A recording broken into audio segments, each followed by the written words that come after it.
Hello, Carl. Hi, Ray. Hope you can hear me. Not sure if you can or not. Please let me know if you have audio.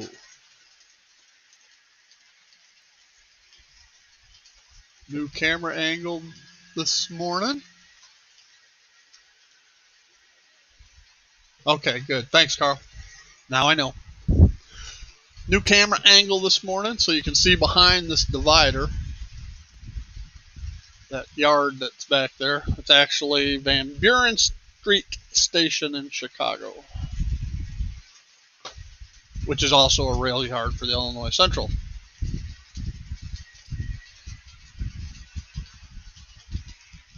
And right now I'm running the Pincy Broadway Limited and the Burlington Zephyr.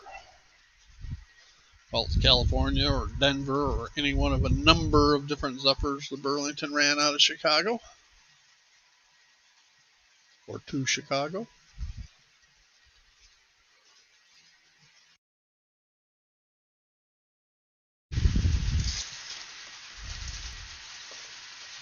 So I was kind of on hold working on the railroad until I get my backdrop in for back here.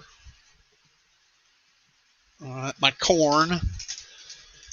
And because I can't really scenic any of this area here or here without running the risk of damaging it trying to put the photo backdrop on. So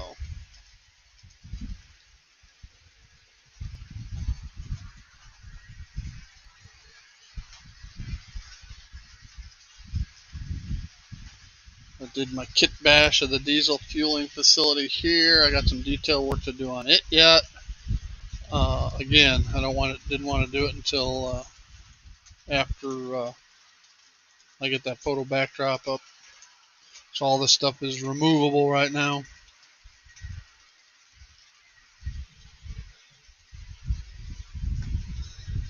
So what's everybody up to this morning, Ray? I presume you are at work.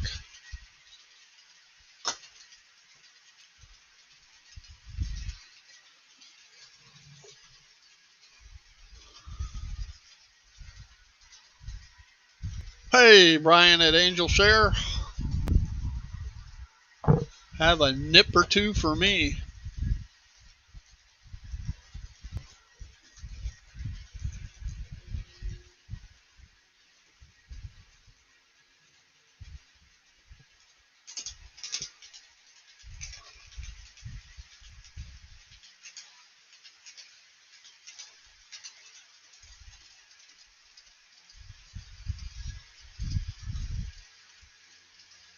You know, everybody knows Chicago is on Lake Michigan, so let me show you my Lake Michigan.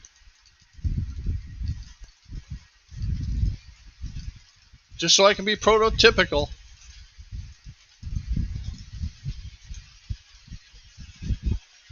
See if any of the whales, the freshwater whales, show up. If you look close, there's some 30-inch plus koi out there. Japanese koi.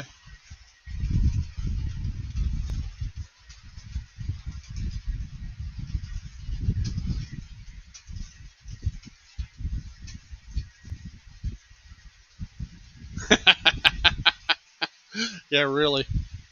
I'll never forget when I was very early on in the koi hobby, 1992-ish. All right, I was at a pet store. We had a little pond in the backyard, and I was going to put some fancy goldfish in there. The guy said, "Oh, you ought to try these koi," and he had them spelled C-O-Y. So I'm impressed, Ray, that you know how to spell koi properly.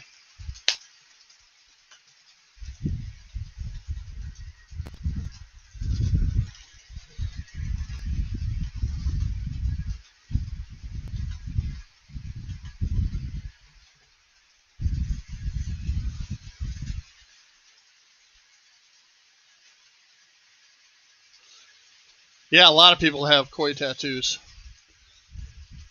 Not very many of them are accurate, but a lot of people have them. Everybody wants to put the long fin things on them. Hey, Jackie. Hello, Tyler. Thank you, Tyler.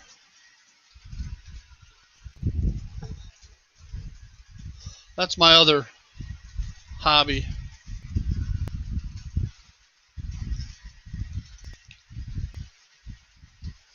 Hey, Tony. A lot of people not working at work.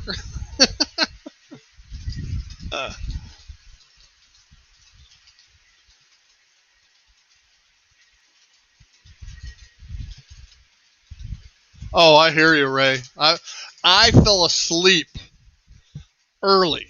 All right, probably 8:45. Okay, so I turned it on. I woke up. I wake up early. I wake up between 3 and 4 every morning. I woke up and I turned it on so I could finish watching. And I mean, it wasn't 10 minutes, 5 minutes later. All right, when the let me just say toilet blew up. And I mean, I was laughing, and of course, uncontrollably, and that woke my wife up, so she wasn't happy. Thank you, Jackie.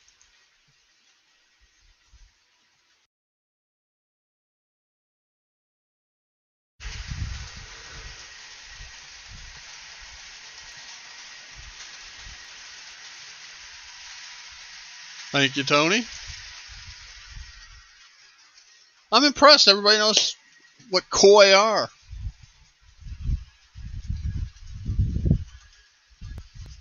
And if you actually Googled my name, you wouldn't find much on model railroading. But you can find about 25 years worth of stuff on koi.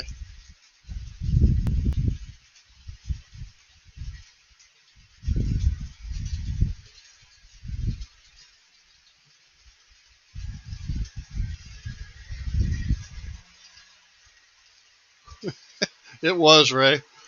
It really was.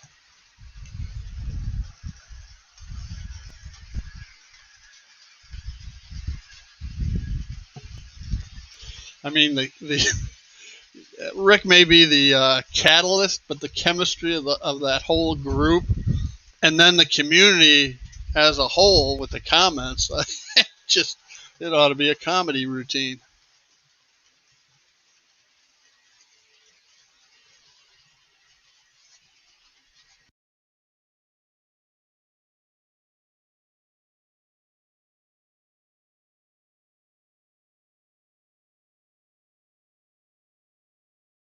Oh, Jackie, well, I hope you're feeling better, and get on Lee to take care of you. I'm getting real close. Once I get that photo backdrop in and get this farm scene over back here established, I won't say done, just established, then I'm going to start working on my, for lack of a better term, dispatcher desk right here, right here, right here. Let me turn that camera angle up a little bit.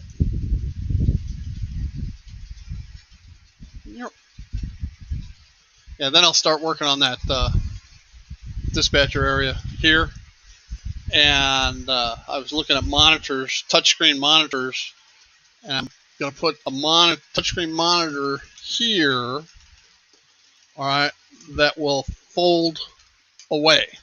All right, so if I want to take pictures and railfan, that kind of thing, I can fold the monitor up out of the way, and or have it drop down and out, all right, to run the trains. And I say touchscreen because I want to get my computer, a new computer, back underneath the desk here, and run Panel Pro off of JMRI, where I can touch the screen and throw switches. And then on the 47-inch monitor, have it extended or duplicated display where you can see how the switches are actually thrown. All right. Because once Chicago gets built and the taller buildings and stuff, I won't be able to lean over much and see this yard back here. So I'll have to look and go off the monitor and or cameras. And even though I have a camera sitting right here, it's not designed for this, and you really can't get a feel for how the switches are thrown back there.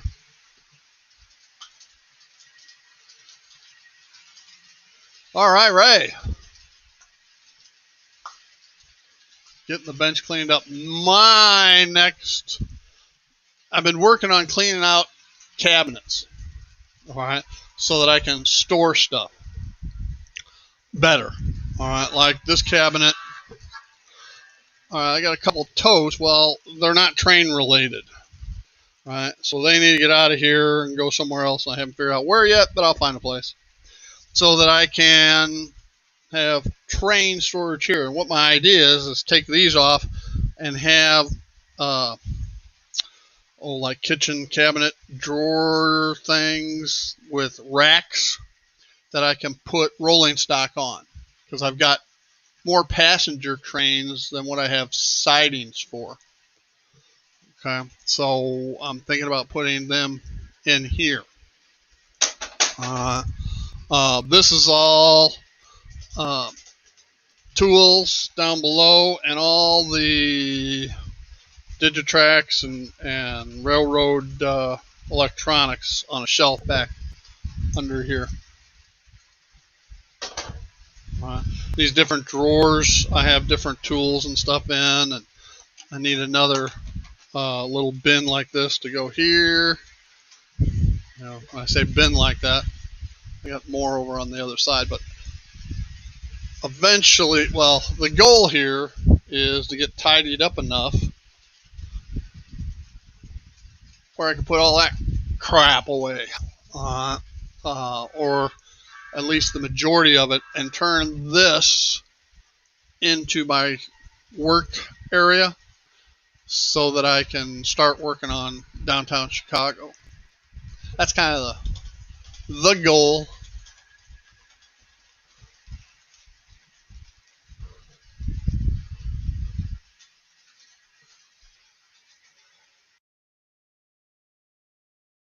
Oh, now that's not true, Jackie. Well, it's not partially. It's partially not true, Jackie. He may only do train stuff, but he cares about you. And he's not on as much as he used to be. So you've tightened those reins up, Mr. Ellison. Hello.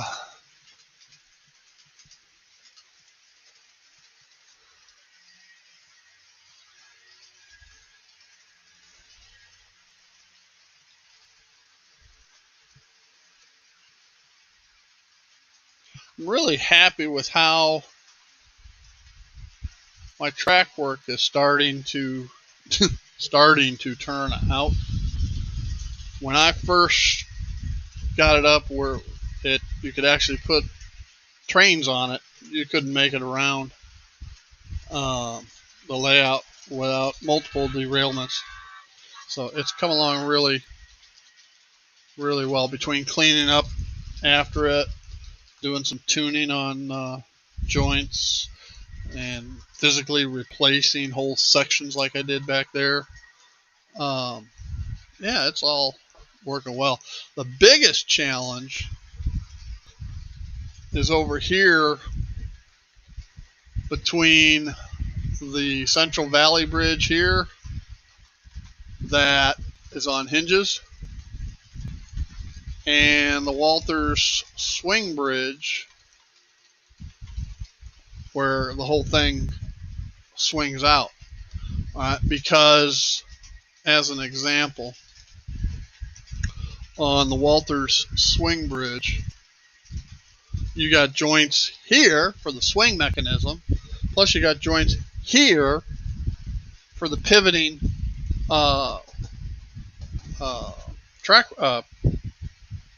bench work. So You got joints, 2 here, 2 here, and likewise on the other side, 2 and 2.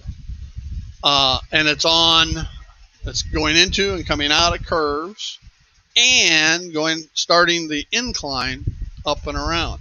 So that's been a challenge to get functional and reliable. I ultimately said, I've been running this thing for 6 months and I've never opened this bridge. So I just went ahead and put rail joiners on it, which stabilizes that portion, takes half of the issues out of the equation right there. So half or more, actually.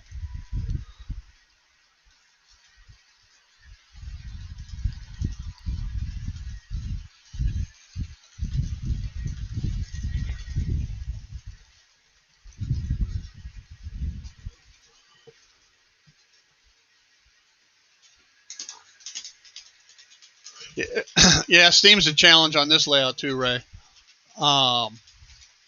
Thanks, Jackie. I've got a 4-10-2 or 2-10-2 or something like that, and it won't run at all because I've got curves here. The inner curve here is just over 18 inches. The outer curve's just over 20. And that thing needs about 33 inch radius curves. So it's just going to be a display piece. Then I've got the consolidated back here, and it'll run on the outer loop. But that's my BLI, and the thing looks sharp. Got a lot of functions and everything, but it's gone through two decoders. The first time took 13 weeks for BLI to get it back to me. And then it lasted 3 or 4 times. When I say times, running it. Okay, 2 or 3 times each time around the layout, and poof, that decoder went bad too. So it only took them about 6 weeks to get it back the second time. But the smoke unit doesn't work on it, and so I don't run it anymore. And I'll probably end up, the next time it blows a decoder, putting either a Digitrax or a Tsunami. And I say Digitrax because the Digitrax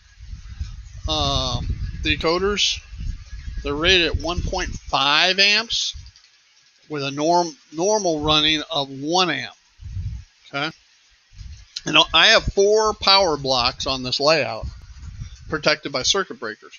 So, when it's popping decoders, they shouldn't be. Okay. So I'm not a big BLI fan. They look great, but I'm not a BLI fan. Yeah. Your 210-2 will run on 18 inch? Wow. Wow. What brand is that, Ray? Are the wheels got a lot of design slop in them to handle those radiuses?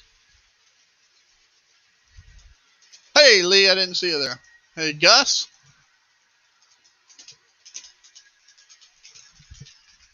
Here, I'll throw the link if anybody wants to pop up here. You're welcome to.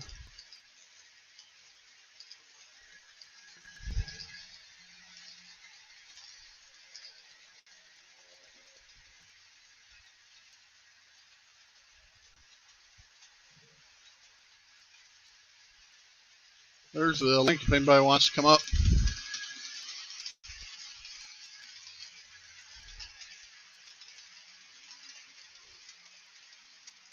An old AHM, okay.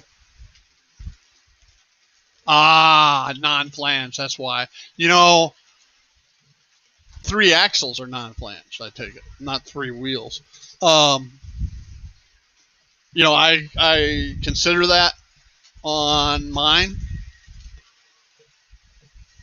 So, that's always an option. On my consolidated, which is what, a 280 maybe. The problem there is the pilot truck. All right, there's no weight on the thing, and it just, bounces off. I mean, granted, my track's not the smoothest in the world, but you've seen these going around. These E8s are 6-axle and not having any problems in the corners. So, anyway.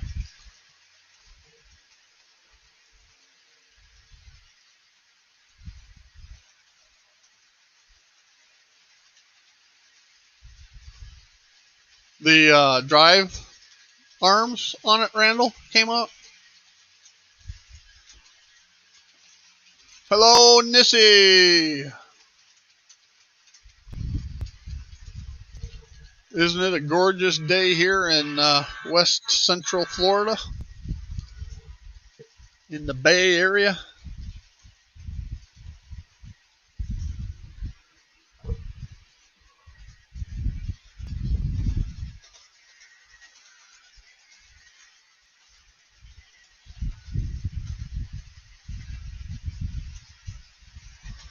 Mine's not in backwards. There's just no weight to the thing.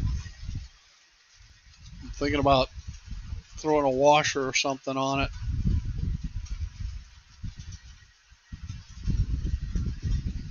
Because once it comes derailed, when it hits one of my curved switches, or just going across, a throne switch, it drives it off the track.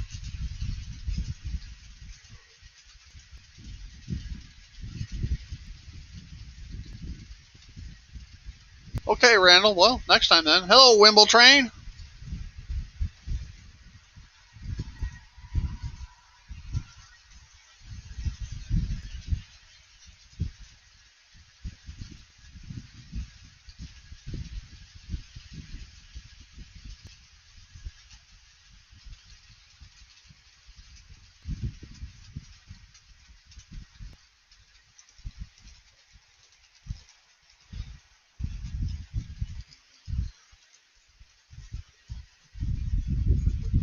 I do love me my Proto 2K E units. They're smooth.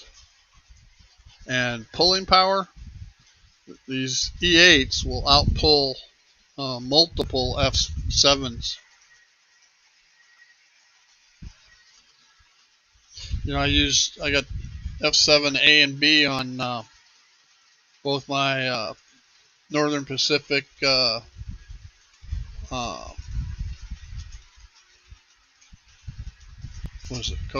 North Coast Limited, and my Santa Fe Chief.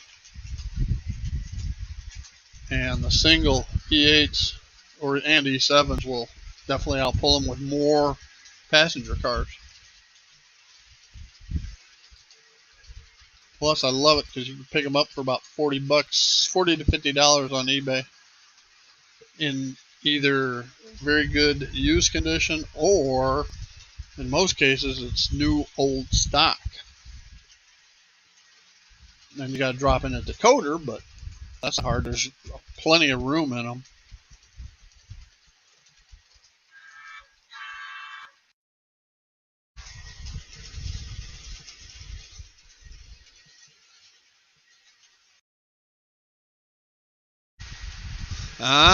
That probably helps a lot, having that spring on that front truck, on the pilot truck, right?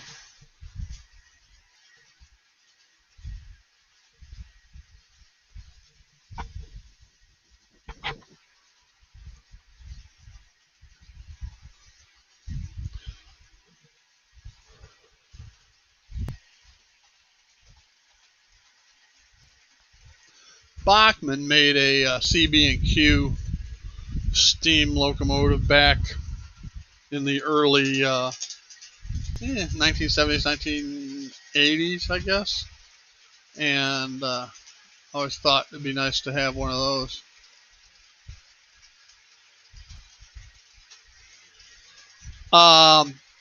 Randall, I have one on pre-order. That's what I think about it. Of course, they're $380 some, I think, for the DCC with sound version. But yeah, I went ahead and pre-ordered one. That was, gosh, pre-orders were, I did mine 3 months ago, back in January or February. I want to say January. But they're not due out till what, next year?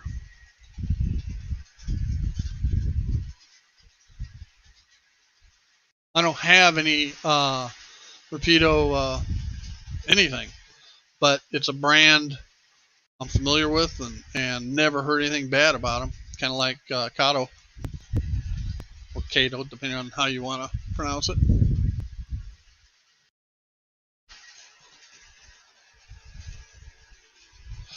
Let's see, Carl, if I could run any train, what would it be? My favorite. Yeah, I grew up 6 blocks off the Burlington racetrack, and the 3-line main line between downtown Chicago and Aurora, Illinois. It's about 50 miles long. So on that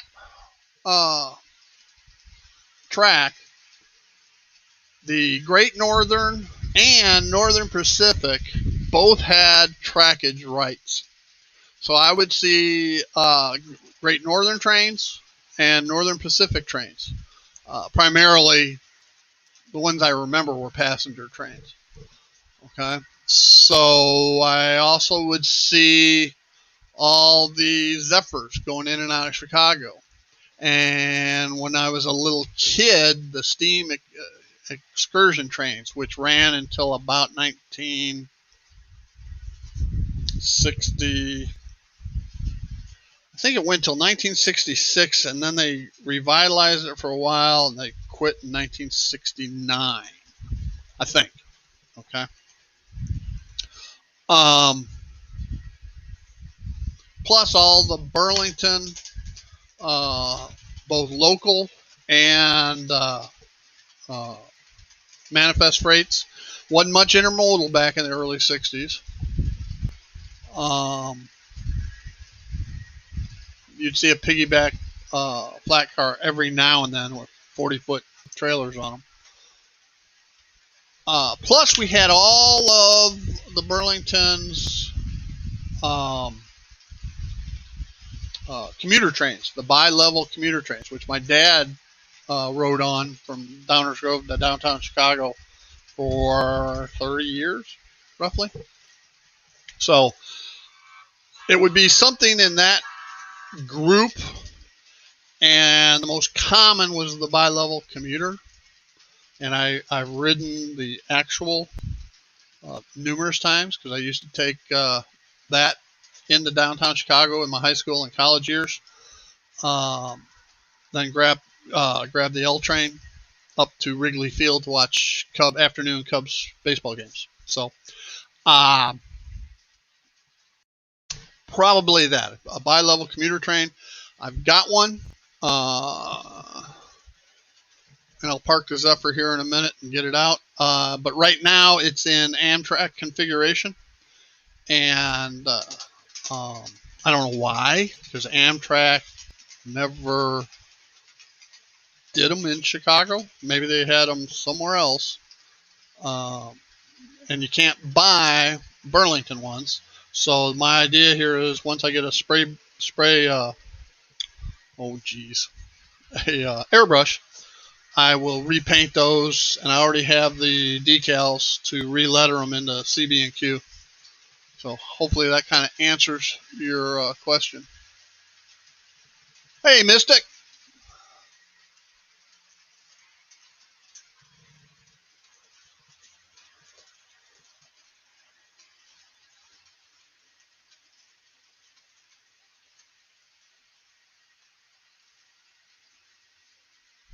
Huh. I seem to recall seeing one. Not recently, though, Randall. talking about the Frisco. All right, what did I do with my throttle? Oh, okay. And I know I've said this before, but my wife and I used to have HTC One cell phones, and when we switched over to iPhones, we kind of threw these things in a drawer. Well, they work great as throttles. So I got two, but hers isn't very good because it doesn't hold a charge like mine does. So engine driver on these, and old iPhones you can use Y throttle. So what was I going to do? Oh, I'm going to get the other one out. So I need to get the Zephyr off.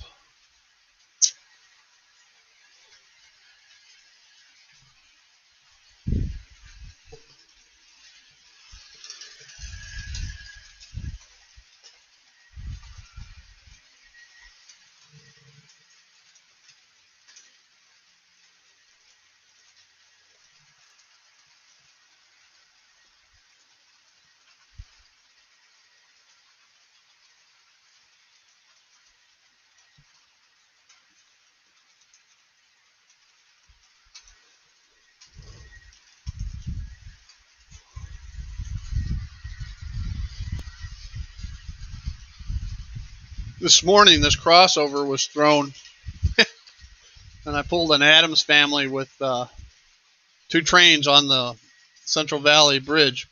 Boom! At speed. Nothing broke. I was amazed.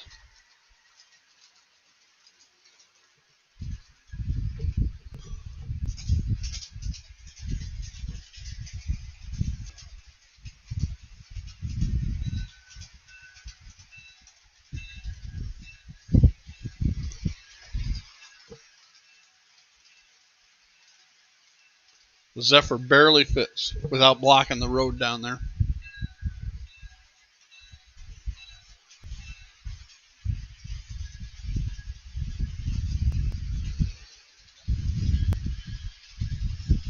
All right, here comes the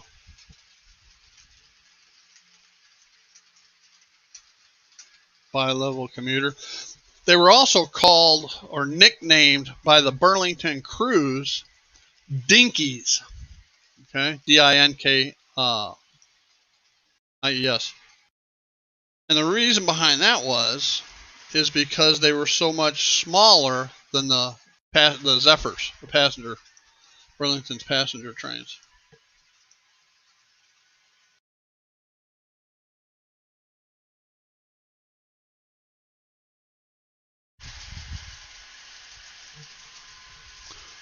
Reset my switches. I should be good to go.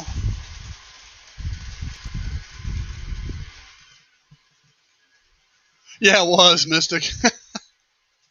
And I mean, it was. I saw it about ready to happen. I'm going, oh crap, and I couldn't get to my throttle fast enough.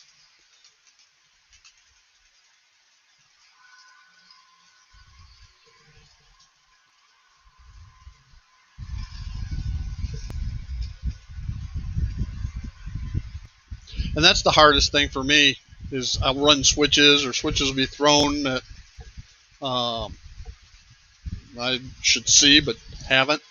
So I once I get Panel Pro up, I'm hoping being able to look at the monitor here, I can see the switches and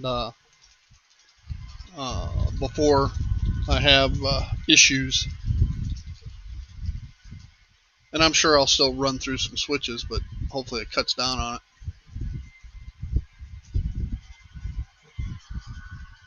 That's the bi-level commuter there, by the way. And they usually, prototypically, ran 3 to 5 cars. And in the early 60s, until 1959, okay, is when the last regularly scheduled steam passenger service, October of 1959, ended. And commuter trains only ran between Chicago and Downers Grove. They didn't go all the way to Aurora back then because it was nothing but cornfields. And so the passenger trains would stop at Downers Grove, and Downers Grove had a turntable where they would flip the engines around. And I just lost power. Oh, that's why I lost power. I didn't lose power, the circuit breaker tripped.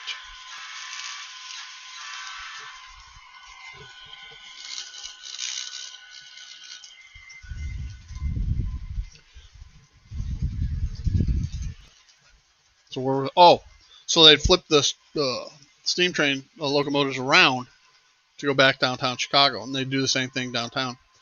When that ended, when steam service, they'd still do the same thing with the E units that they replaced them with in Downers Grove until about 1960. Oh gosh, 6 or so. I'm not sure. When they extended commuter service out to Aurora, and that's where they would flip the engines around. Take it back. That was in the early 60s. 1969 is when, or 68, is when they put cabs,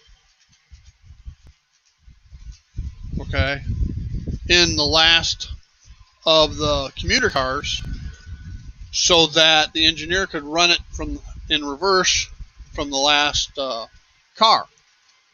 All right.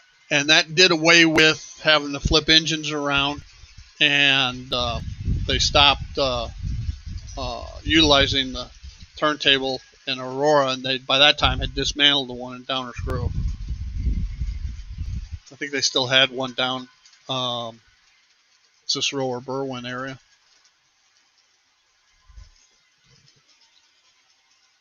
Hey, Jason.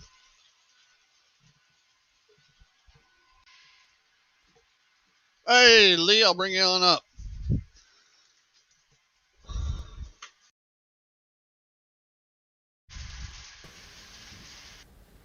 Hello, Steve. Oh, how are you? Not too bad. I've just brought a video out. Oh, okay. It's only a mail call one. It's just a little mail call one on some off some panels that I've gone up on that I've got stuff off. So I just put it up. That's what I was doing before you come live. I was doing the video. I seen you go live. I thought I need to get the video out. I've got to do another one in a bit. I've got to do some filming in a bit of another one I'm doing.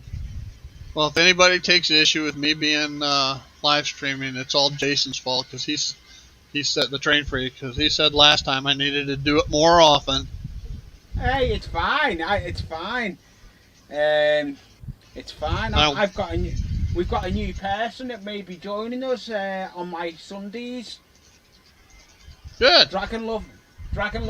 We're sorting out for Dragon Lover. Oh yeah. Yeah, she was came up for a second this last Sunday. Yeah, she did, but she had problems. I'm meant to be speaking to her in a bit to sort it out. So I'm waiting to get William to get hold of me. So then we're going to try and do a little test run on StreamYard. Jason, the new one you got coming, is that the cab forward? Oh, Doodlebug. Oh, okay. I didn't know SP or Cottonville had Doodlebugs.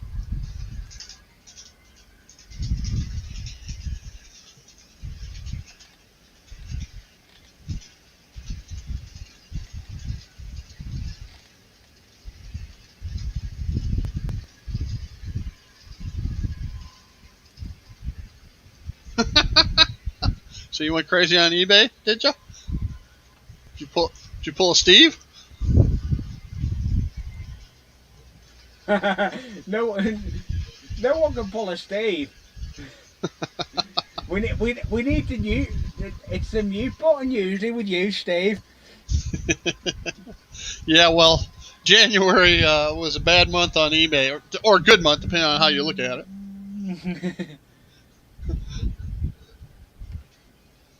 I spent my new loco budget for the year in that first month of the year. I still have decoders to put in some of them, but at least I have room for them. I got room for 2 more in the roundhouse, and I could do some stuff over here as well. Plus, I got the tracks, the 2 tracks for the fuel facility I can work with.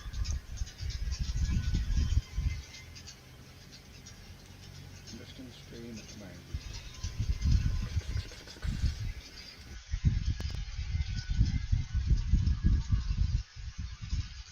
Now, Jason, does the cab forward, is that the Riviasi from way back when?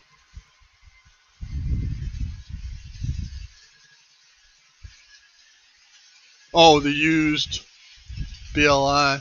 Good luck with that. Put a Soundtrax decoder in it.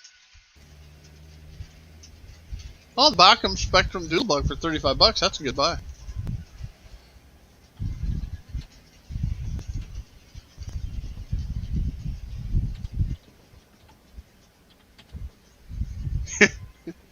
Yeah, and that's about the size of it.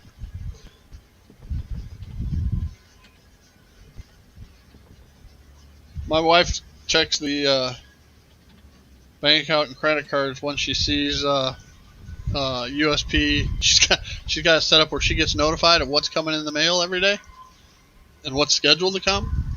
So as soon as she sees something coming for me, she checked the bank account.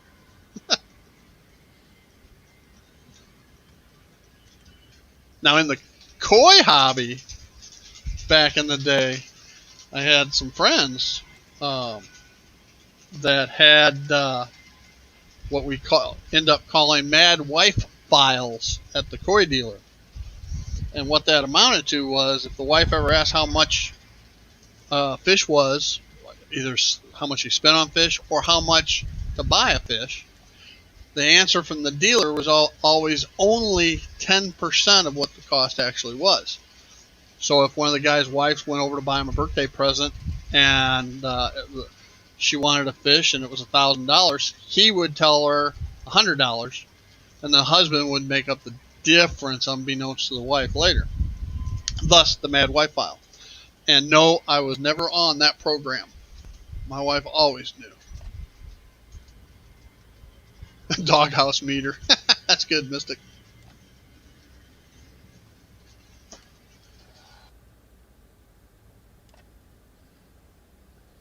Yeah, find that answer out because my BLI, I'm gonna put a Tsunami 2 in it, and I need to know how the smoke unit works off of that as well.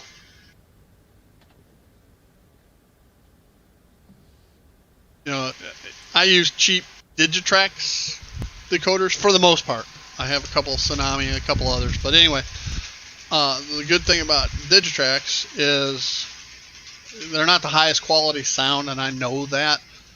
They don't have all the functions necessarily, and I know that. They have the functions I'll use, and they're not as sensitive as a lot of the other decoders out there. The 2 decoders I use, one's a 16-bit, one's an 8-bit. They max amps is 1.5, all right, with normal running at 1, which is way more. It's like 50% more than what most brands are. So I've never popped a Digitrax decoder on my layout. I've done it on my test bench, but never on the layout.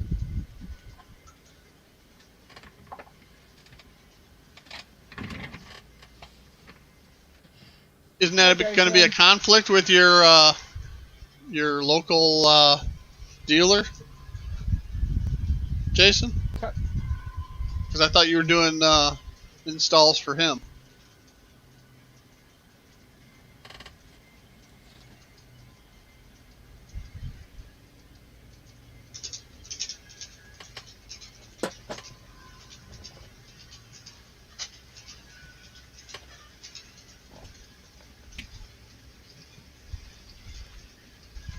about time to run a freight.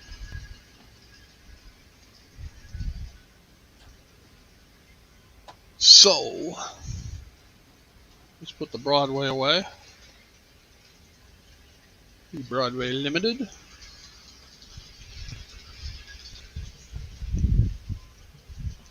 The E7 that's running the bi-level commuter, that's a Bachmann, okay, with factory Tsunami Economy sound, and I got that as part of a clearance from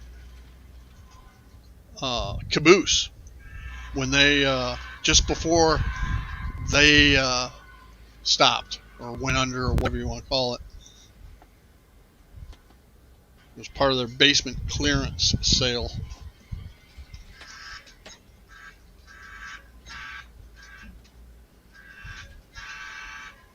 Hello, angels.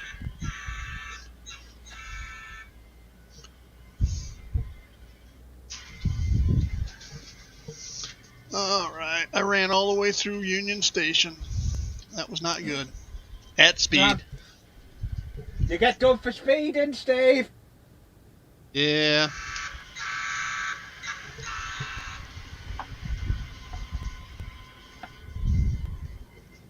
I wasn't paying attention. That's not good.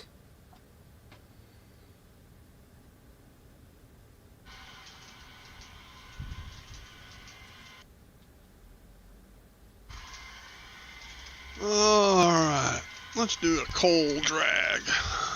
That sounds a good plan. I've got I'm doing a Metcalf kit on the workbench at the moment. How much I hate Metcalf kits. Why? I don't like them. We don't have them over here. At least I've never seen any. They're a cardboard kit, but they are a pain to work on. I hate them. I'm actually modifying this one. It should have all sorts of extensions on it. I'm not. I'm doing away with them and making the extensions into something else.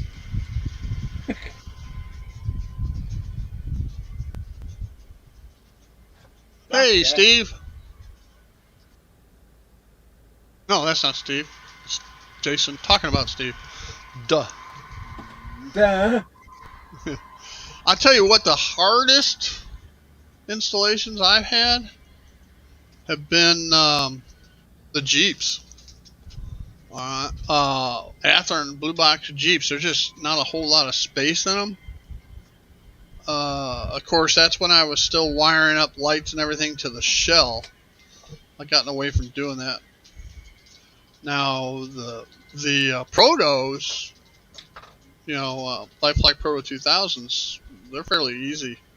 Still not much room, but just the way everything's designed, there's enough room for the add-on stuff. So.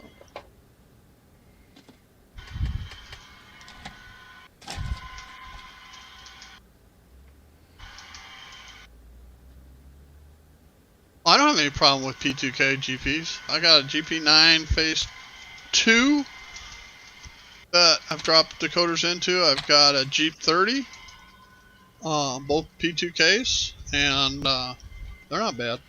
Not compared to the Blue Box, like the SD45s and the Jeep 35s. Speaking of which, that's what I was getting out. Yeah, that's what you were meant to be getting out and doing the coal drag.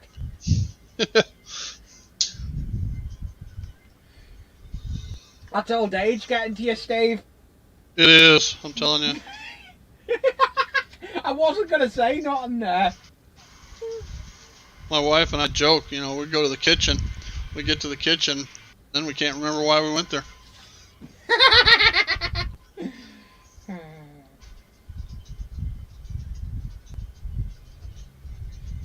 I cheat with this consist. I leave it hooked up.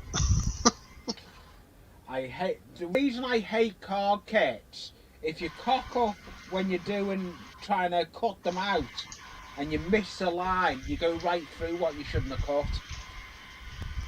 At least with plastic kits, they're better to work with.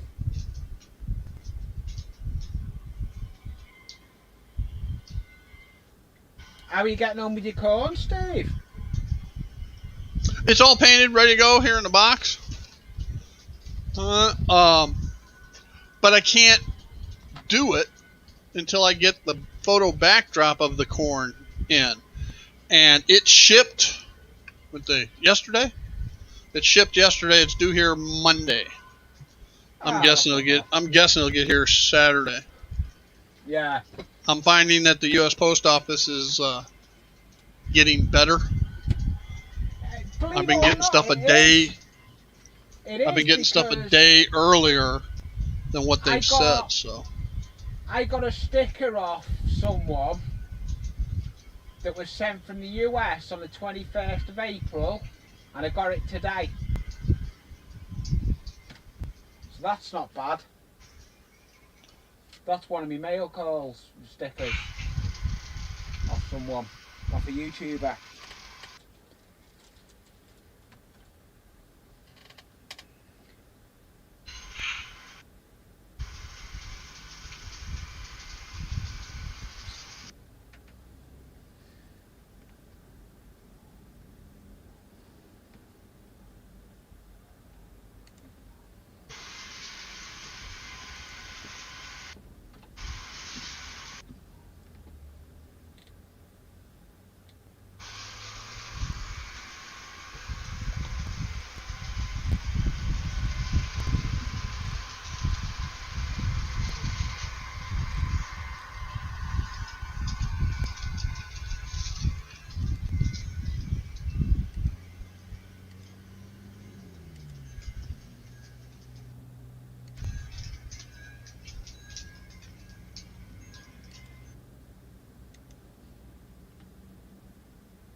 Roll. I got it backwards.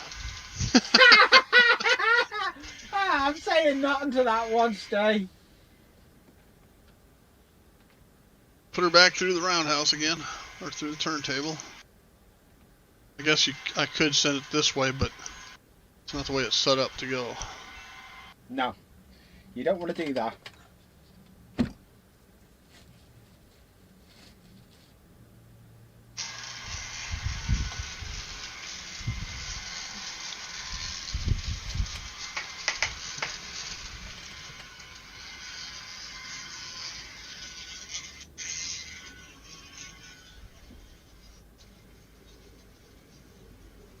Oh, well, yeah, have them sent to me, Nessie.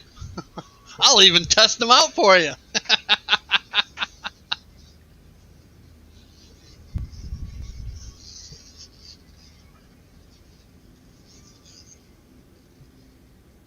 I put the camera in the wrong place, I think.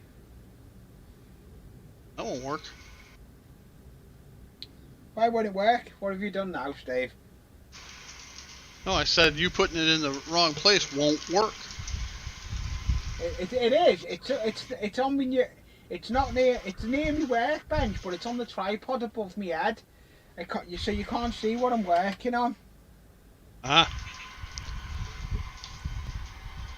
I was just putting some glue on some car glue on the ridge tile.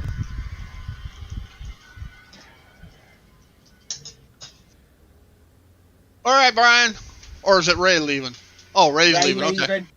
Ray's leaving. See ya, Ray. I like where you've got your telly with your big screen behind you for your... Or is that the monitor? Who, what?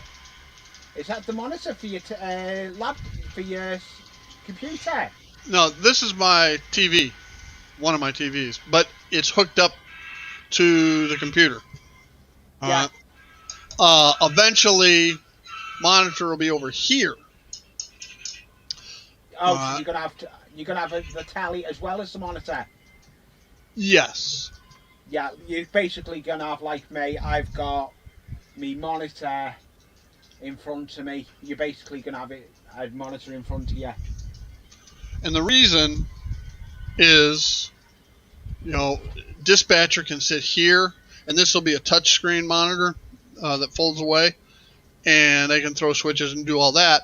But when I'm down here at this end of the layout, I'll be able to see the monitor, and Panel Pro and JMRI, I'll be able to tell where the switches are.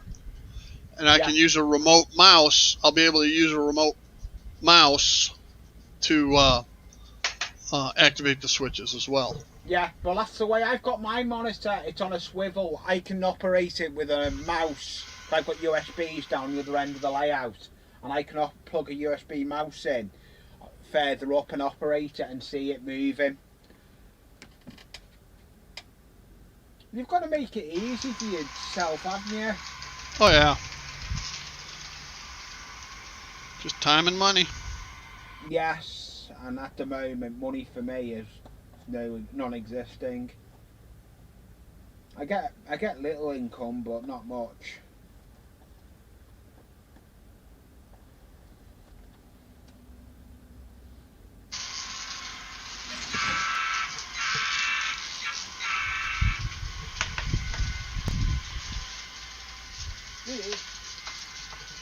So you're gonna put the big steam decoder in that cab forward, Jason?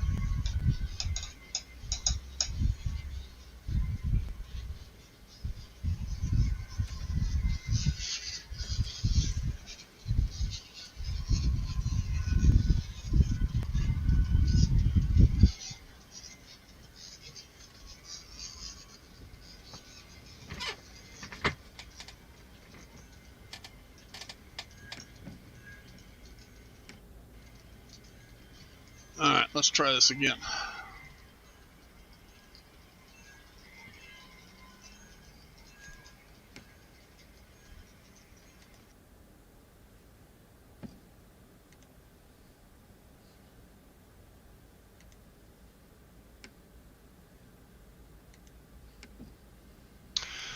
Got a couple cars that keep giving me issues. What have you done now? Not me. I've done something with that video for. I think I've not made it public. That doesn't work very well. No. No. It's public. It's public. It's had 6 views.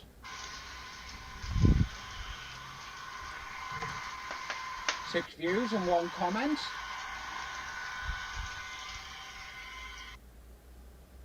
I guess it's all dependent upon what the voltage / amperage demands are for that smoke unit, Jason.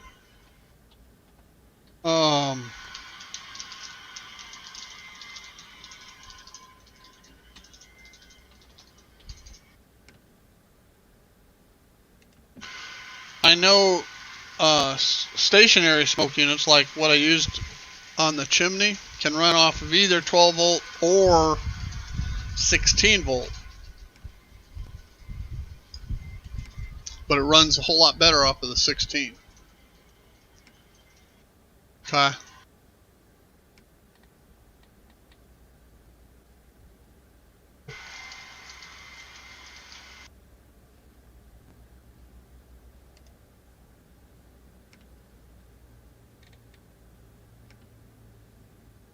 Fine, easy. Fine, easy.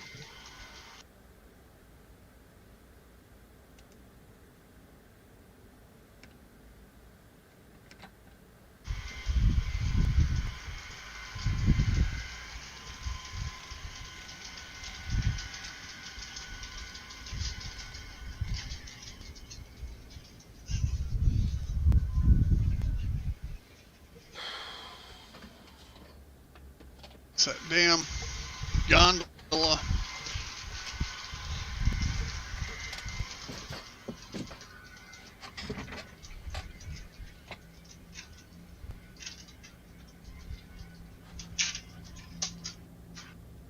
Got an old Ruviossi gondola that actually I've got more than one of them, and they all Nothing but I'm moving the camera, trouble. Steve. I don't like where it is. It's not on my workbench. Oh, okay. I'm working on the workbench. That was there from before when I done that video. Cause I use my webcam to do recordings when I'm near the laptop, and when I was doing that little mail call, I've decided to do it where it was.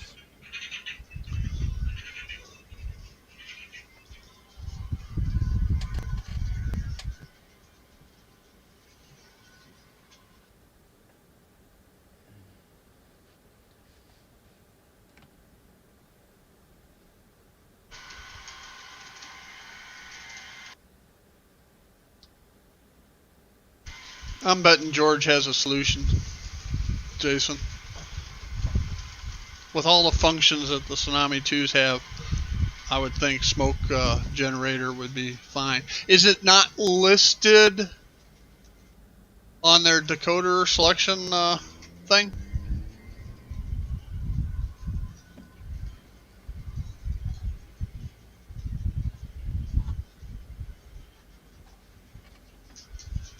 That's finished now.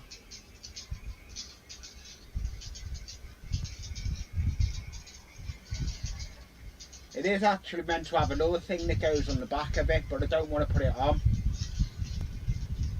I like it as Zaffer on the industry area. Looks good. It'll do it. It's actually a farmhouse manor barn, but I'm going to use it on the industrial area just for a little warehouse type thing.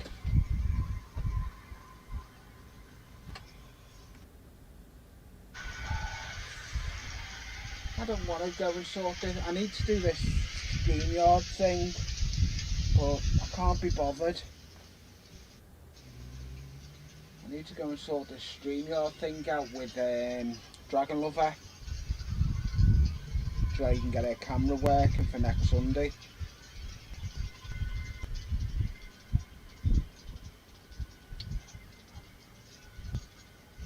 It does look good, that. Well, if it's listed, I bet you that with no notations. It's actually and I bet you Metcalf, Carl. If you look it up, it's the Metcalf barn kit, and there's meant to be more accessories added to it, but I haven't added them to it because I didn't want it as big as it is. I thought I'll make it different, because it is actually meant to have that put onto the back. Jason, if it's got it listed and there's no notation, it's meant to have that on the back, but I don't. Then odds are it's got a wiring set up for it. Hello, Nix. Hello, Nix. Vintage Trains.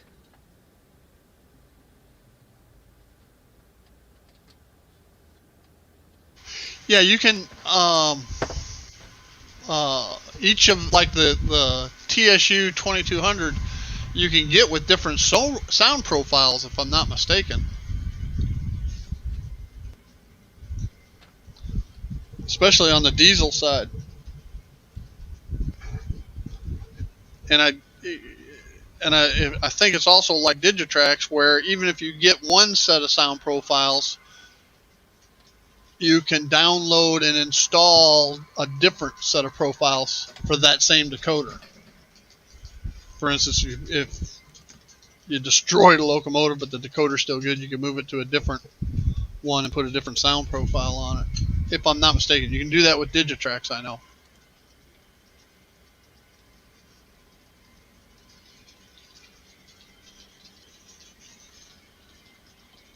Well, I've got multiple locos with dual minicubes, just because they're smaller than the Digitrax single speaker. They sound better. So, and yeah, wiring them in series so the impedance stays okay. I should be doing some work on the layout, but I can't be bothered. I come up here on anticipating to do some work on the layout and get some scenery done and get a scenery video out. Well, to start filming it, because it's going to take me. It's going to be probably one of my biggest, longest videos.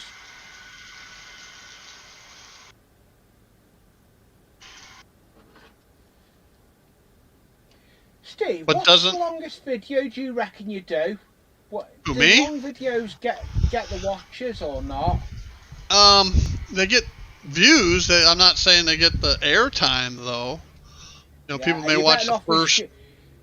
would you say First, short videos doing scenery or long videos? I try to limit mine to under 30 minutes, Yeah, preferably I around thought that. 15. I thought that. Because I've got a little bit of a scene I've I got to think do. people, I think people lose interest. Yes. Yeah.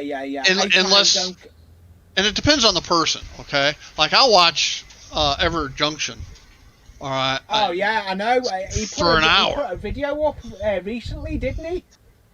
Yeah, he's running trains. That was good to see him back up, putting a video back out. Yeah, he's had 2 in the last 2 weeks. Yeah. Yeah, and that was good to see that, because he hadn't put anything out for a bit. See, I'm boring, so people lose interest watching me typically after 15 minutes. Yeah, I've got my church scene. I've got to do. I've got the wall to do around my church. And I don't really do how-tos. Okay, they're not meant. My tips of the day are not meant to be how-tos. Yeah, they're no, meant to be informative. Yeah, mine are more layout updates that I'm going to start doing now. My how-tos have gone. I'm using my how-tos on my Sunday. I tell you now, that Digger Miniatures that come up on my stream on Sunday was interesting what he'd done. Yeah, that was. He may come in on this Sunday, I don't know. He's not sure if he's busy or not. But we are meant to be getting Dragon Lover up on it. Dragon Lover 60. I should be sorting that out. I'm meant to be doing a test stream with Dragon Lover shortly. She's just messaged me. She's in front of the laptop to try and do a dummy run. We'll do it. I know, but I should be working on the layout. And plus, I don't like leaving you. When is someone streaming? I don't like not wishing you stream. Well, you know, there's nothing special going on here, Lee. I know there's not.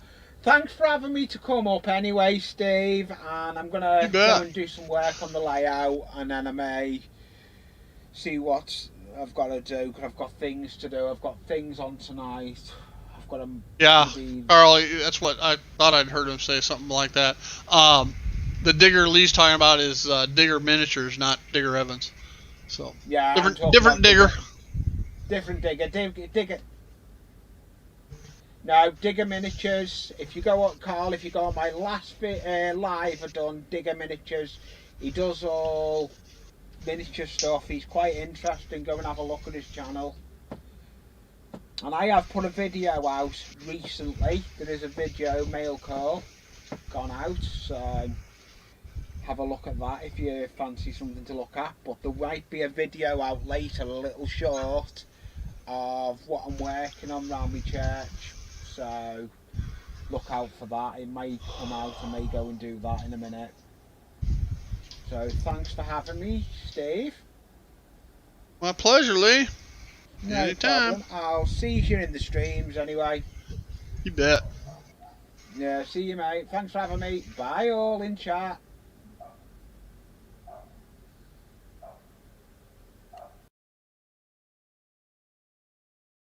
Okay. Yeah, I saw the Soundtrax video on that the other day, Jason, on the EMDs. Now I just got to go back and look up which ones E8s and so forth have.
No second level. No room for it. There's nothing to support it with. It's all glass.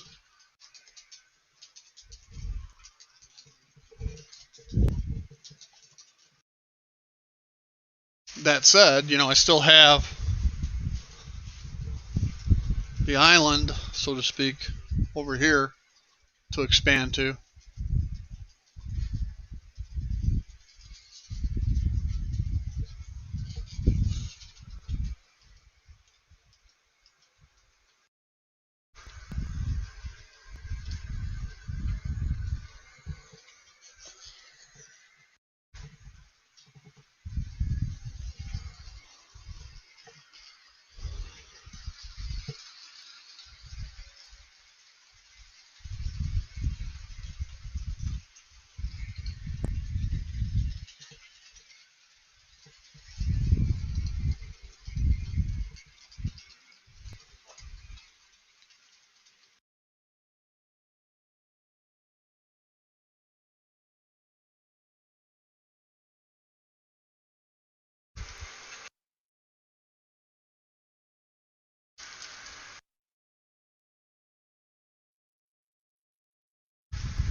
You got to get the liquid nails, or not liquid nails, the hard as nails out again.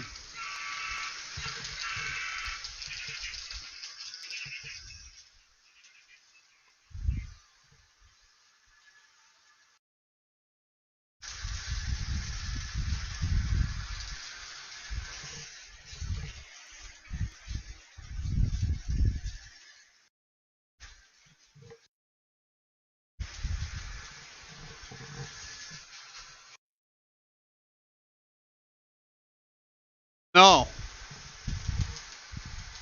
I guess I should, huh?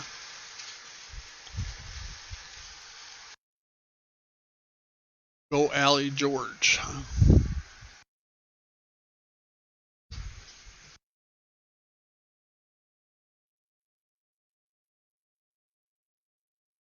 Or Goalie George, okay.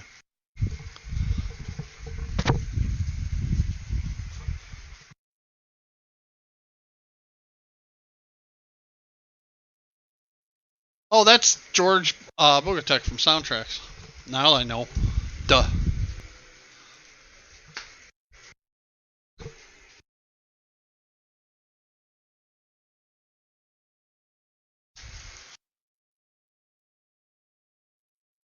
think he's originally from the Dallas-Fort Worth area, and it's hard to picture him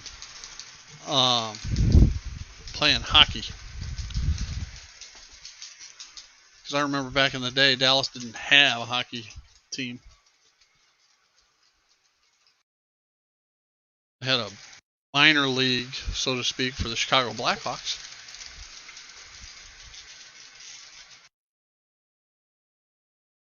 It was back in the 60s, early 70s.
I love slow moving freight trains.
Yeah, I mean, I'd love to have some unit trains, um, container trains or um, piggybacks, etc. Problem is, there weren't any like that back in the day. So,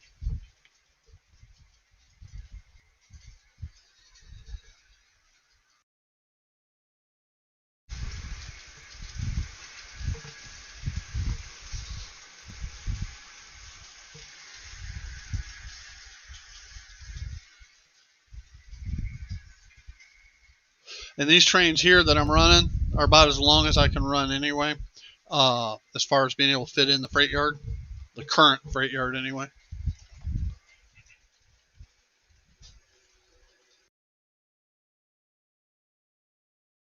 I got room for maybe one more coal hopper. You really didn't see grain trains all that often. They were in with the mixed freight because a lot of times the mills,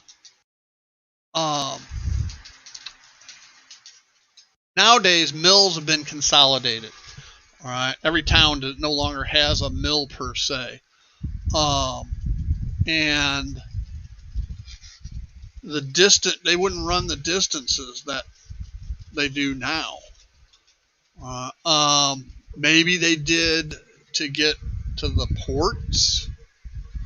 Okay, but the Burlington wasn't on. At least my part of the Burlington wasn't really on a port. Yes, I have a harbor scene, but that's more for the Santa Fe side of my railroad. And the mills, like I say, mills were all over the place, and it wasn't until the 80s, 80s, 90s even, where consolidation of the mills started to take place.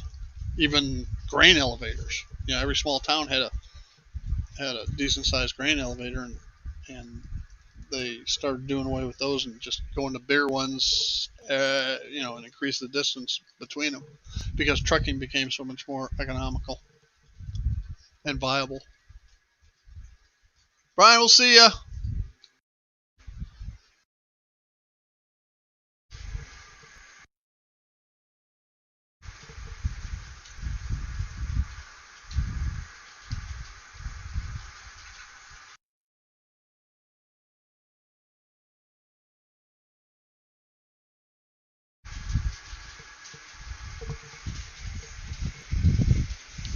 It's amazing to see the difference in the amperage drop on that those two SD45s. The head unit is a lot newer, and the trailing unit is circa 1970-ish. And the front end unit runs at about 0.2 of an amp, and the older one runs at about 0.3, 0.35 up on the uphill incline.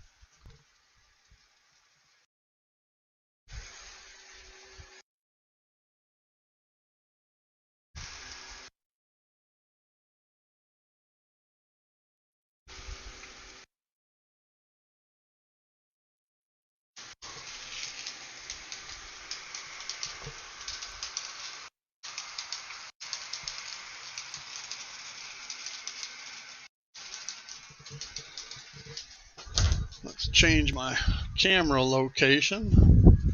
Ooh. Alrighty. Alright, everybody's gonna get dizzy for a minute.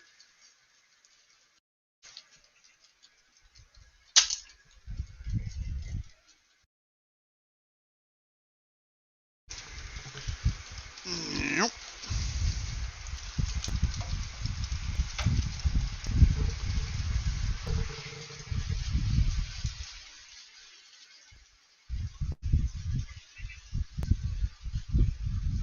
Yeah, let's bring it down here.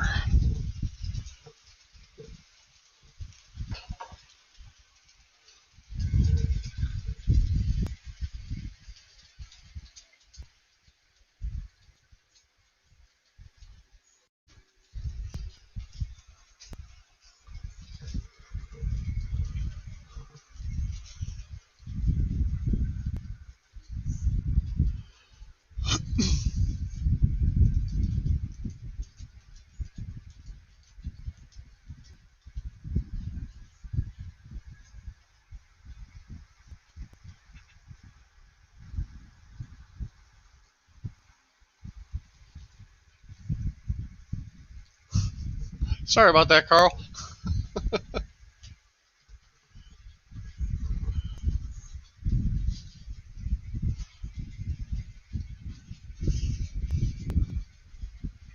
It'll be better once I get a new computer set up down under there. That little Surface Pro there just doesn't have the graphics capabilities to run more than one camera. All right, without issues.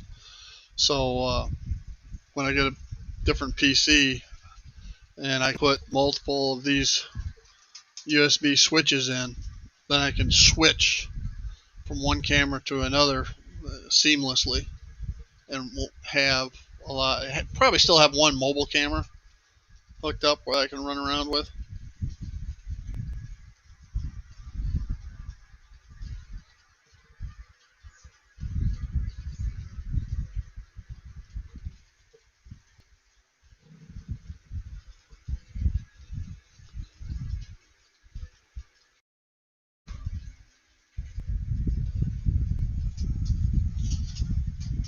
Jason wants to know the modeling year. As soon as he gets back, I'll explain that.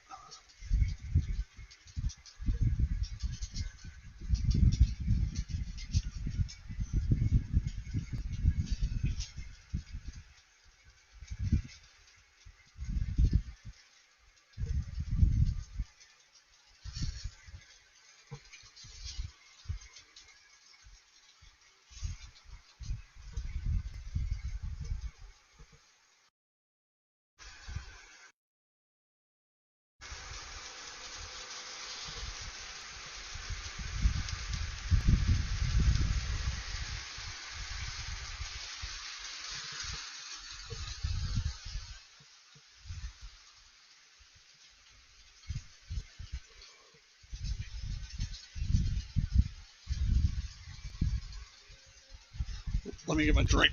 Be right back.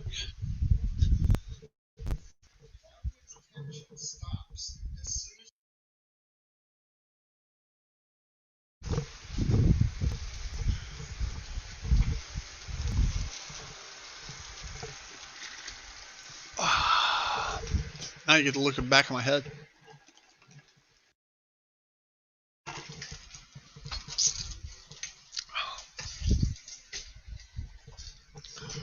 My wife wants me to put graffiti along here.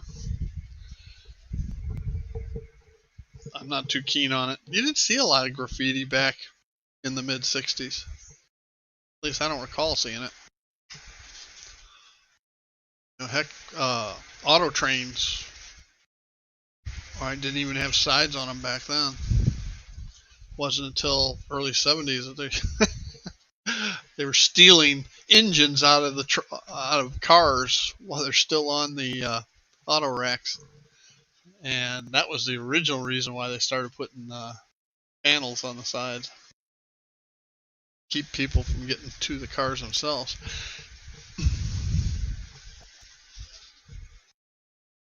Then they still had to start putting plastic on them so that the graffiti artists, when they spray painted, the paint didn't go through the grids onto the cars.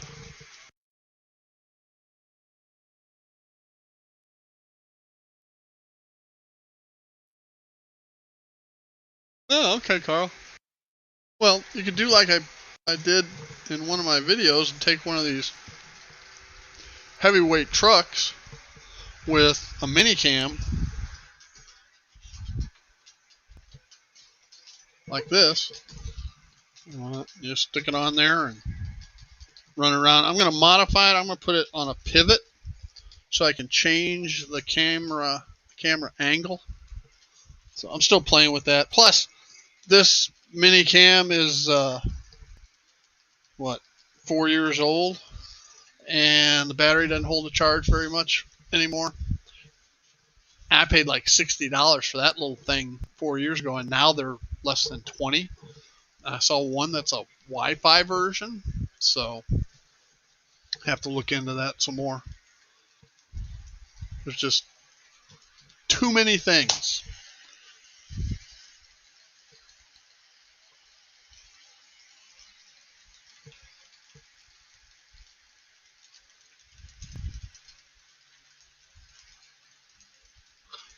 As this Manifest Freight comes around, you can see the color difference between the two SD45s, and plus one has metal rear truck side panels, and the other one has black plastic.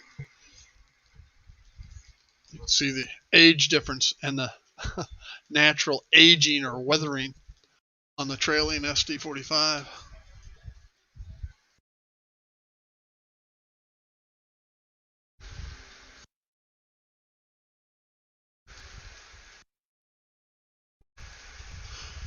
When I get the island,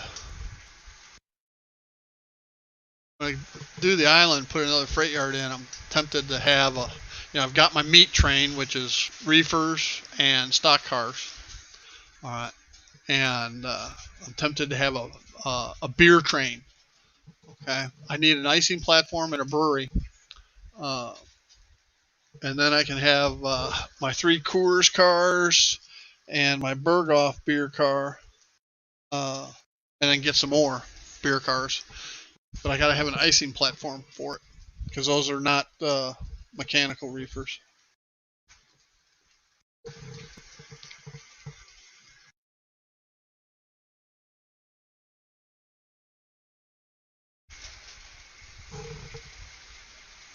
I really like how my lumberyard turned out.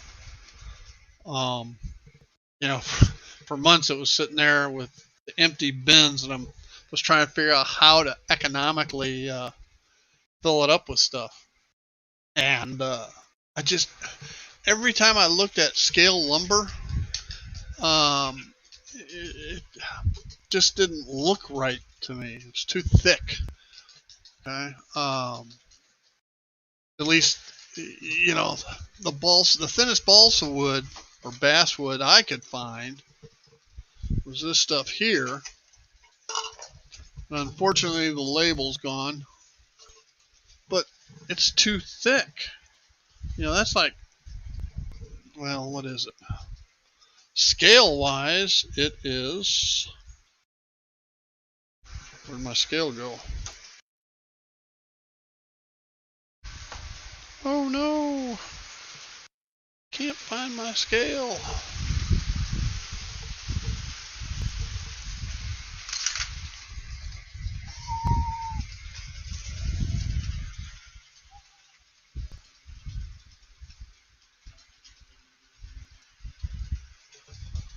Where did it go? It's not in its sleeve.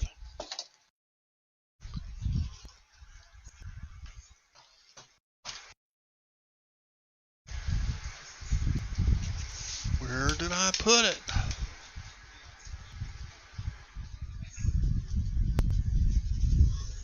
God, I hope I didn't throw it away while I was cleaning up.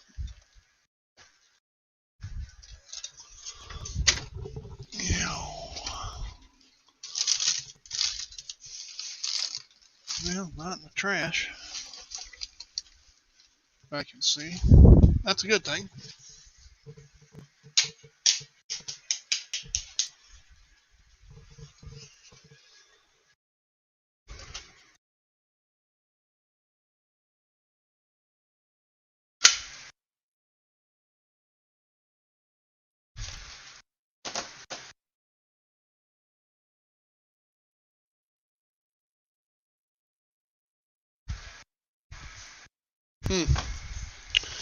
Well, I'll be on my to-do list. Find my scale ruler.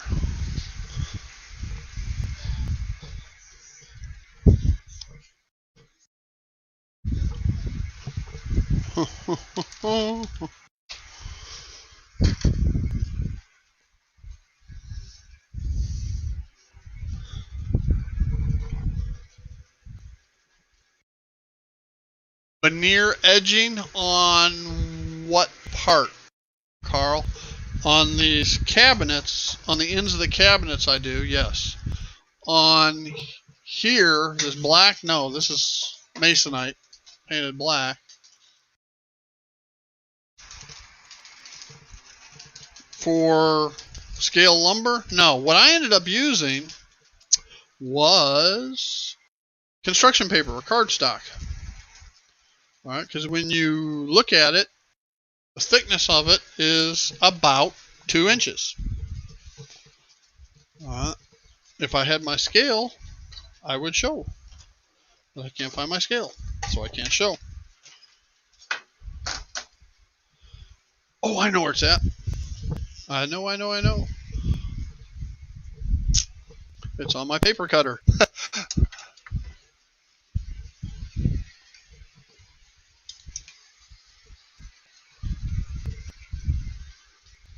Alright, so, a foot in HO is, what, almost equal to a centimeter, plus or minus? No, about half a centimeter, plus or minus. Almost. It is actually just under. It's like 3/4 of a half a centimeter, whatever that works out to. So anyway, the cardstock is just about 2 inches in thickness, and this stuff is closer to 6 inches in thickness. But it makes for slicing up into good pallet runners. Okay, for the pallets that stuff sit on in there. But then you can look at the cardstock, and this is 3 deep. So that's 3 4x8 sheets of plywood right here. And then for wood, like 2x4s and so forth, you can scribe it so that you see the boards themselves, and you can even slice it and put a stack of slices in some of the bins at varying lengths to equal your boards. All right, stacks of boards that are not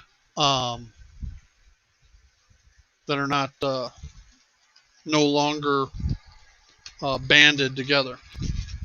So you got loose boards doing that. But that's not all lumberyards typically have.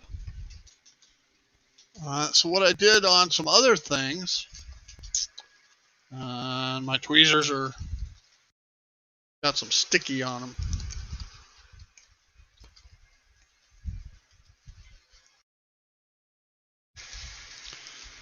I put other things in these bins as well. And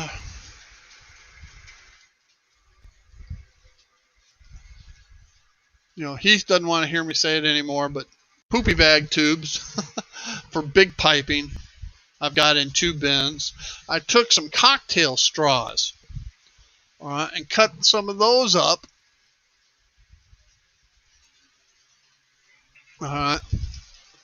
for other piping. Because again, Lowe's and Home Depot and the big box stores didn't exist back then. Then I took some window frames from extra window frames from, I think it was the Champion meatpacking plant. Could have been something else. But anyway, I took those and put a stack of window frames in a bin.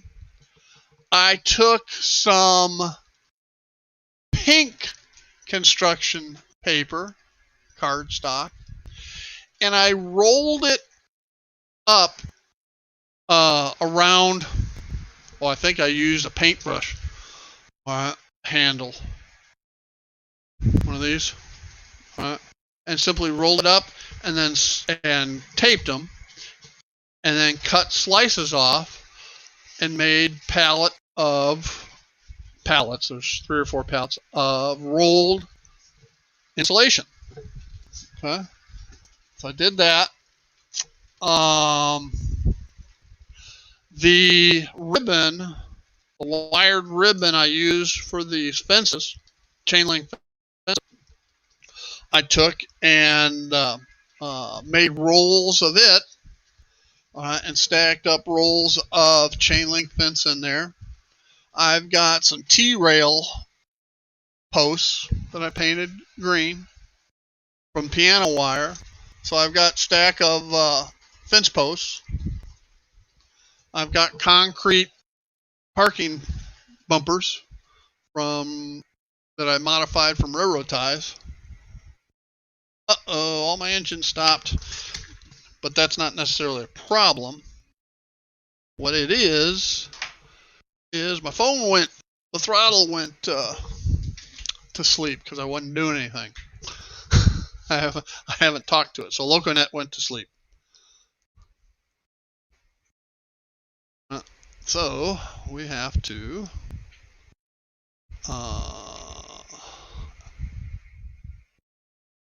exit. Yes.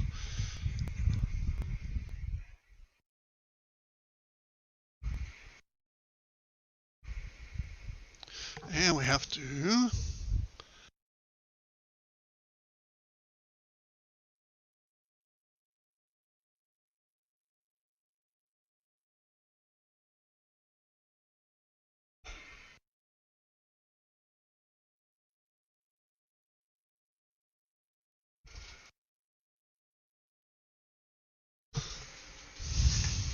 the first time that happened, I freaked out.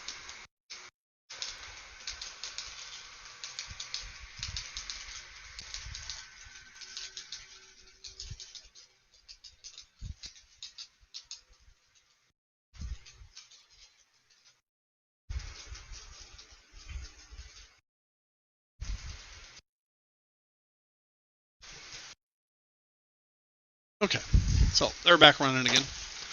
Then I took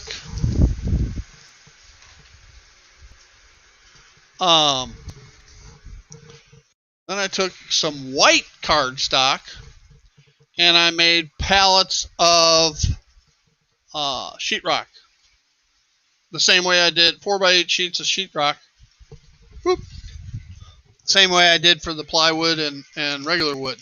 And I put little red lines down the sides just because that's the way sheetrock here in the US is. Got little bands.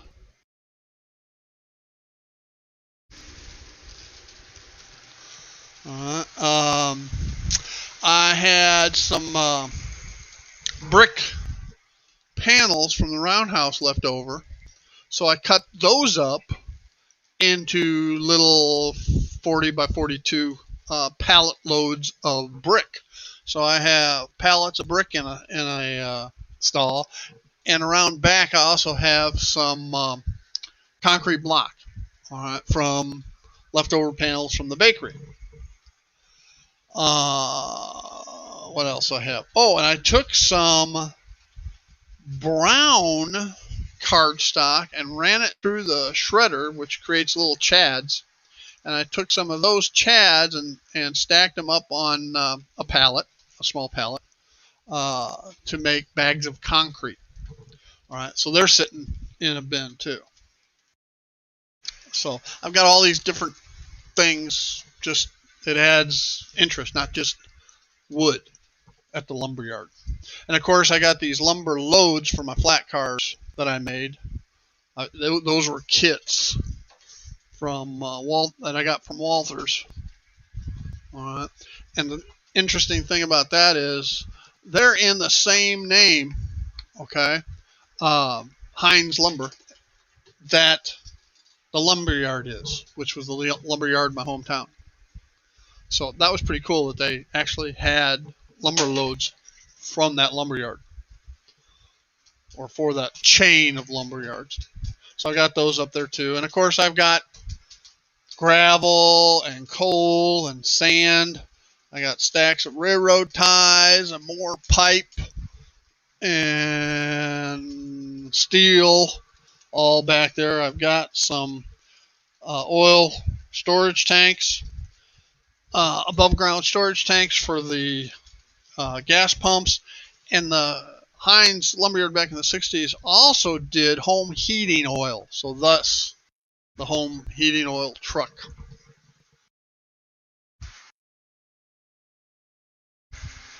I need roof shingles.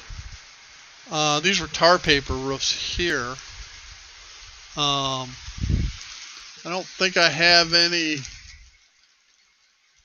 businesses with shingled roofs. Most are either metal roofs or ballasted tar paper, the gravel on top, roofs like that is. Well, I guess I got shingles on my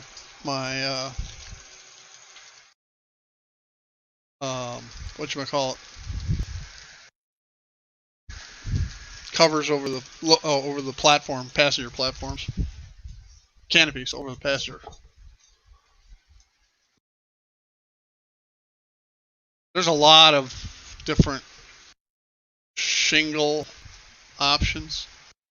You know, contact paper, you know, they're pre-printed and sliced and stuff, that you can buy.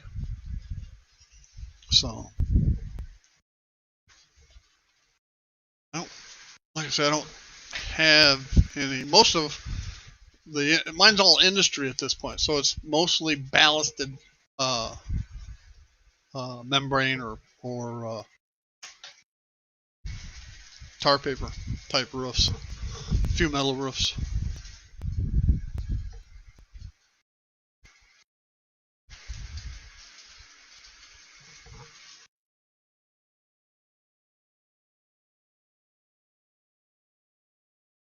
I wish Jason come back. I'd tell him what year I'm modeling. Let me put my paper cutter away. I'm done using it.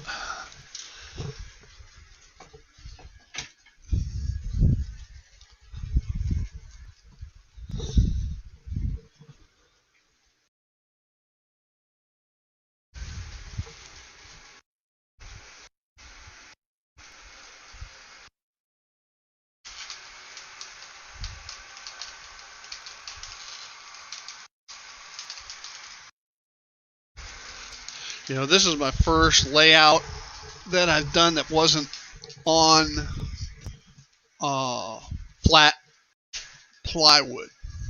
Okay. And when I was designing and contemplating this room had a lot of storage in it because the house itself doesn't have a lot of storage. no basements. My garage, I have both cars in the garage. So I wanted to use cabinets wherever possible as my base. And then the desk was here. And the desk, of course, is a different level than the kitchen cabinets. And then the into the dog bone there and here are both different levels than kitchen cabinets because they're actually the corner upper cabinets. So I had to put bases on them and then elevate them up.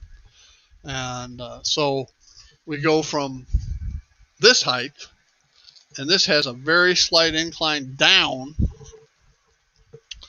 to benchwork that sits on top of these file cabinets, which are the same height as the desk. So it's got to come back up to this one, which has to come back up further to the top level over here. So there's a lot of elevation changes. And for the most part, it's on foam. There are some areas where it sits on plywood, but for the most, it's foam. The next kit I'm building, probably Union Station. All right.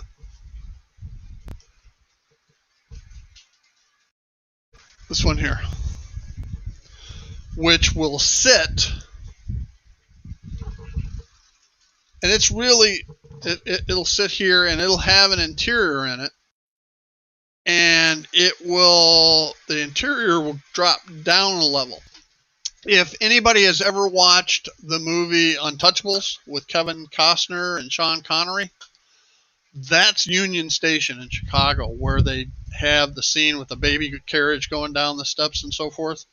That is Union Station in Chicago. So by looking in those windows, you'll see a chandelier. Okay.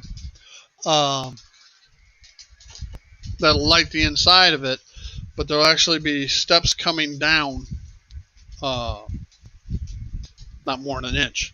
Okay. And with the floor there, with doorways leading out the sides to the ramps, okay, to the trains. Union Station, I don't know how many tracks are in that station.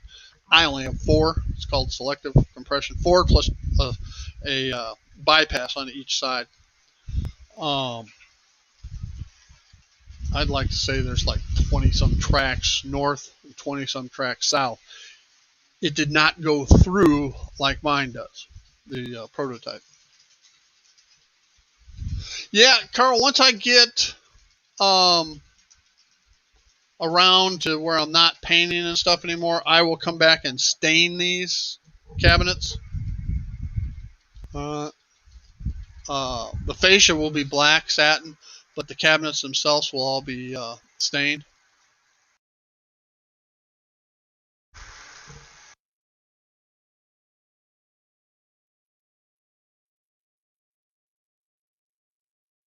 So anyway, getting back to Chicago, Union Station will sit here, and there's holes in the plywood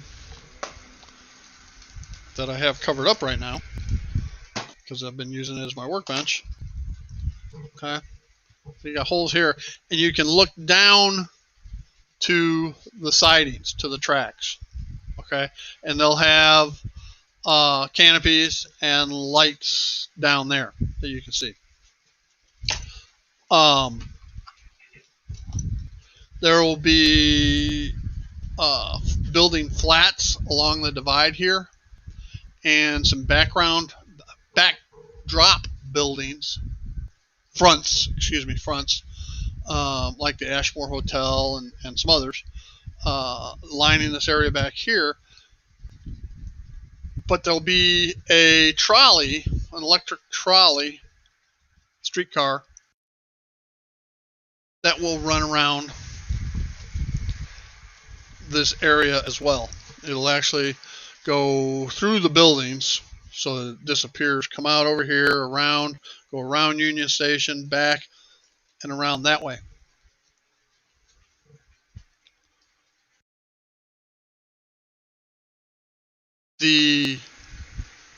In Chicago, the Central Post Office, which will be another kit I have to get. This is where the Eisenhower Expressway empties into downtown Chicago. Okay, and if you keep going through downtown Chicago, you get to see Buckingham Fountain back there. Okay, which is lit up, by the way. So it'll be elevated up at this level and come through here. And the Central Post Office will sit right here with it going through it, just like it does in a prototype. Okay, the road physically goes through the center of the post office, and the original Central Post Office in Chicago.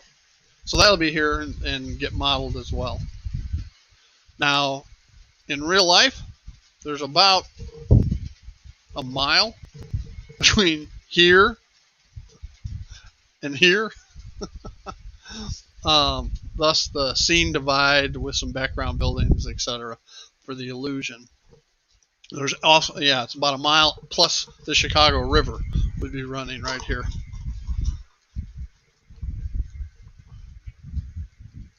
Yeah, the station should be pretty cool when I start getting this area here done.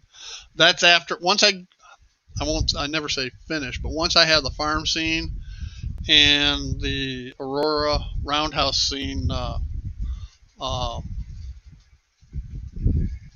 represented adequately, then I'll move over here. That's why I have to clean that up so I can move the area I'm working at over there.